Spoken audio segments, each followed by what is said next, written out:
I'm Rich Free with the RG Group, here today to talk about flexible outsourced manufacturing. We break that down into three major categories: R&D, production, and last but not least, end of life or obsolescence. In production, we do two different things. One is if you are starting a new product or service and you want to get up to speed very quickly without adding additional resources, whether they be engineering, production, or supply chain, we can help you do that.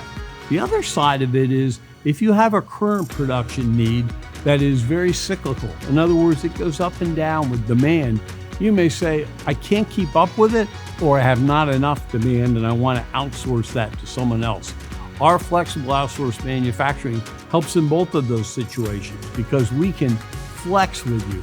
We can provide the resources that you need on demand when you need them and give you support from engineering, whether it be design or manufacturing, supply chain, because we have supply chain experts in all of our fields, and last but certainly not least, in the manufacturing services. Our 44,000 square foot location in New York, Pennsylvania, we manufacture for some of the global's who.